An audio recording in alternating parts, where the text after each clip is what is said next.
Michael, at 1-0 it looked like we were well in quite an absorbing cup tie. How do you begin to explain the end scoreline there, 4-0 defeat at Exeter? It's disappointing, clearly. Thought there was nothing in the first half. Thought we had the better of the first half, and being honest, thought we had the better chances. They've scored with their first real shot. And the first 15 minutes of the second half was total domination. Got to score in that period because we were that dominant. They're making subs, changing shape to almost contain us at 1-0. And then we gift them another goal. And then the last half an hour is just totally unacceptable. We're trying to make changes to freshen things up. And we got their players, we changed half the team, and we got their players running past our players. And their players have been on for 85, 95 minutes of the last game. They're running past people that have just come on the pitch. So that can't happen. So it's a really, really disappointing result. Goals change games, both boxes today, but then the last half an hour I really didn't like that bit. You showed real respect to the competition by fielding what looks to be your strongest 11, or certainly the side that's been playing in the league games, and it certainly showed that way for the first 60, 70 minutes, but injuries and illnesses mean I guess you can't rely on those players for 90 minutes, and you need the depth in the squad there. Yeah, people keep telling me we've got a big squad, because we have.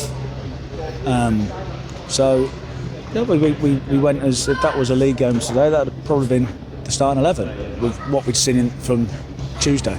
So yeah, I don't think we can. It's not a case of we prepared properly. I'm not saying that there must be a mentality in terms of away from home, same players, same formation, ask for the same patterns. And as a general rule, I thought the first hour wasn't a bad performance. I don't think that was the case at all. It ends up being a horrendous performance and a real kick in the guts because of the way the game ended. And that's the bit that probably sticks with me the most, for sure. It's been a disappointing week in the sense of Exeter in 2 cup competitions. We now know that our focus is purely on the league. I guess it could go one or two ways from here. What do you do? What's your message to the boys now to galvanise them to make sure that we're moving up the table now rather than down it? What are we? Start of the season, we go 1 win in 10 or 11 and go unbeaten for 13. So are we a good team or a bad team? It's generally been the same players, the work's been the same, and that's what we have to get the bottom of it, because I don't know whether we've subliminally just gone, I think we'll be all right. I've said it since I come in.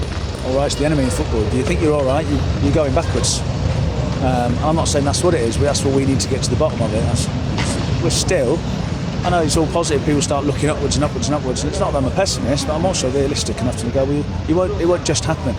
You need to fight and run, and we've done that in games, but today, like I said, the last half an hour just looked wide open.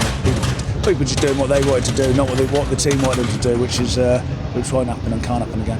An opportunity to respond on Tuesday. We've beaten Plymouth once already at home this season. They're in a difficult place. We need everyone together, don't we, now, to try and get this win and get us back on track? Yeah, absolutely. They'll be desperate for a win, and if they're more desperate than us, we'll lose. So the supporters that were here today, so apologies to them, because it's a long way to come to watch that, and they'll be coming home as frustrated as me, I'm sure. So yeah, we need to clear the decks with it, clear our minds. It's not the end of the world, because it's a game of football, and it's not the 13th or 14th. But recognise why we lost the game is the most important part, and not getting too emotional with it. Is the problem that you've got is, with the game coming so quickly, you've got to park it up quick and move on, and hopefully we can give a similar performance for the first hour and then be more ruthless ultimately.